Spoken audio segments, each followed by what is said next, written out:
Assalamualaikum warahmatullahi wabarakatuh. Yang saya hormati Bapak Dr. Haji Fathul Aminuddin Aziz MM, selaku dosen pengampu mata kuliah Islamic Marketing 3 Ekonomi Syariah F. Saya di sini akan memaparkan materi untuk diskusi tentang strategi dan kinerja pemasaran. Langsung saja, yang pertama ada pengertian strategi pemasaran.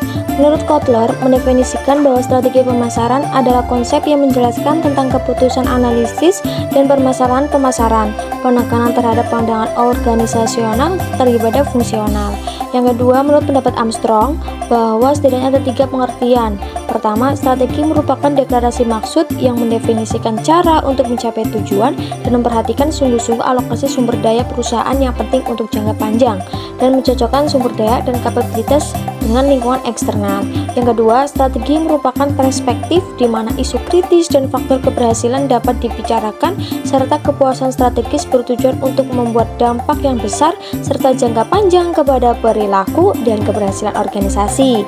Ketiga, strategi pada dasarnya adalah mengenai penetapan tujuan dan mengalokasikan atau menyesuaikan sumber daya dengan peluang berbasis sumber daya sehingga dapat mencapai kesesuaian strategis dan basis sumber dayanya.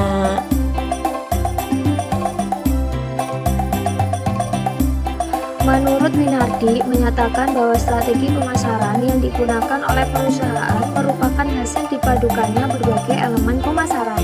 Kesimpulan yang dapat diambil bahwa strategi pemasaran merupakan rangkaian suatu kegiatan yang terarah untuk menciptakan sasaran dan dengan pola berpikir yang inovatif serta kreatif untuk menghadapi kecenderungan yang terjadi dalam perusahaan maupun di luar perusahaan yang berpengaruh terhadap kepentingan maupun masa depan perusahaan sendiri.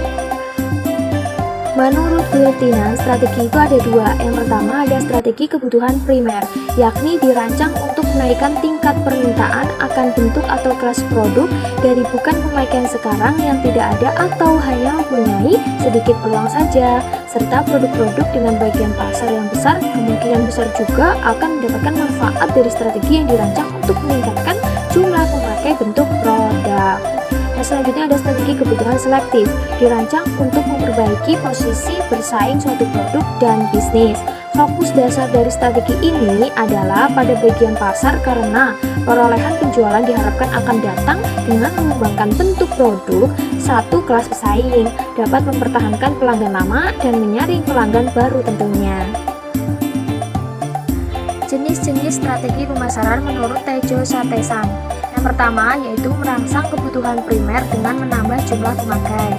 Yang kedua, langsung kebutuhan primer dengan memperbesar tingkat pembeli. Yang ketiga, merangsang kebutuhan selektif dengan mempertahankan pelayanan yang ada. Yang keempat, merangsang kebutuhan selektif dengan menjaring pelanggan yang ada. Yang selanjutnya ada proses pemilihan strategi pemasaran. Dimulai dengan pemahaman bahwa nilai ekonomi suatu bisnis sebagaimana aset lainnya ditentukan oleh perkiraan cash flow yang bisa dihasilkan setelah didiskon dengan biaya modal cash flow after discounted by cost of capital. Strategi pemasaran yang baik mampu meningkatkan discounted cash flow ini. Diperlukan identifikasi finansial, perlu drivers yang menentukan cash flow yaitu pertumbuhan sales, margin, keuntungan operasional sesudah pajak, dan tingkat investasi yang dibutuhkan. Agar mendapatkan pertumbuhan sales, margin, keuntungan, dan investasi yang benar diperlukan strategi. Di antaranya, strategi pemasaran dalam memilih pasar atau industri yang akan dimasuki. Yang kedua, menciptakan keunggulan diferensiasi.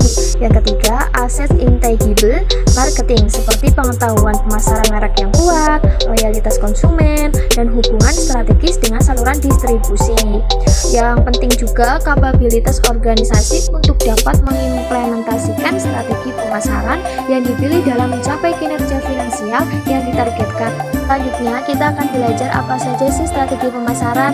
Yang pertama ada kualitas internal, diawali dari kapasitas perusahaan sebagai bagian dari pasar yang tengah berlangsung. Konsekuensinya adalah peningkatan SDM atau segenap elemen yang terlibat dalam mekanisme perusahaan. Yang kedua ada interaksi pasar, hubungannya dengan peningkatan kualitas internal atau pengembangan SDM. Jika sumber daya alam sebuah perusahaan sudah siap, dijamin tidak akan ada kesulitan untuk meraih sejumlah target di luar sana, apalagi jika sudah mampu menerapkan prinsip service excellence dalam kerangka bisnis modern. Tentu pasar tidak hanya membuka jalur komunikasi konvensional. Dari titik inilah kita langsung menawarkan aspek teknologi informasi yang relevan. Bukan hanya dengan meniru dan menerapkannya, tetapi adanya pertimbangan yang rasional. Yang ketiga ada efisiensi waktu. Waktu sendiri adalah ancaman bagi setiap perusahaan yang mengejar target-targetnya. Sekali ketinggalan dalam memanfaatkan waktu, konsekuensinya adalah kerugian. Bahkan kerugian sekecil apapun akan berimbas pada akumulasi profit di masa mendatang. Oleh karena itu, strategi pemasaran seharusnya mempertimbangkan aspek waktu dengan cara memaksimalkan kinerja perusahaan. Teknologi. Untungnya, hal itu sudah bisa dipraktikkan melalui pemanfaatan fasilitas teknologi yang berkembang. Tidak sulit untuk mencapai target jika telah mampu memetakan skema pemasaran. Selanjutnya menyiasati dengan strategi terbaik. Bahkan akan lebih mudah dilakukan jika sudah memahami tujuan dan metode yang telah dipersiapkan. Strategi pemasaran dalam perusahaan wajib memprioritaskan pada efisiensi kerja baik dalam kaitannya dengan pasar atau mekanismenya secara internal. Dua prioritas akan menjadi landasan ideal dalam upaya membangun strategi pemasaran yang sempurna. Oke, kita lanjut ke pengertian kinerja pemasaran. Adalah ukuran prestasi yang diperoleh dari aktivitas proses pemasaran secara menyeluruh dari sebuah perusahaan atau organisasi. Kinerja pemasaran dipandang sebagai sebuah konsep yang digunakan untuk mengukur sampai sejauh mana prestasi pasar yang telah dicapai oleh suatu produk yang dihasilkan perusahaan. Kinerja pemasaran yang baik dinyatakan dalam tiga besaran utama, nilai yaitu nilai penjualan, pertumbuhan penjualan, dan porsi pasar. Pengukuran kinerja pemasaran akan menjadi faktor yang penting karena dapat digunakan sebagai evaluasi dan tolak ukur bagi kegiatan pemasaran. Pengukuran dengan menggunakan financial metric salah satunya adalah menghitung bagaimana profitabilitasnya. Biaya pemasaran digunakan untuk memproduksi CN235 dan juga ROAS. Tujuan kinerja pemasaran yaitu untuk membedakan dampak jangka panjang dan pendek, mengembangkan aktivitas melalui penyesuaian seiring maksudnya hasil awal, kemudian memfokuskan pada usaha-usaha dari pemasaran pemasar yang kreatif dan disiplin, dan melibatkan para pemimpin bisnis dalam pemasaran dan dampak bisnisnya. Yang terakhir, kita akan membahas kasus tentang kinerja pemasaran. Contoh saja kinerja pemasaran Samsung. Pada triwulan ketiga tahun ini, Samsung mencatatkan pendapatan terbesar sejak pertama kali US dollar 6 miliar atau setara dengan 5,7 triliun. Peningkatan kinerja ini terutama terdongkrak oleh kesuksesan produk Samsung Galaxy S3 yang diluncurkan Mei lalu. Sampai bulan ini diperkirakan 50 juta unit ponsel pintar itu dipasarkan di seluruh dunia dan meraih status sebagai pemimpin pasar telepon genggam menguasai 35,2% pangsa pasar.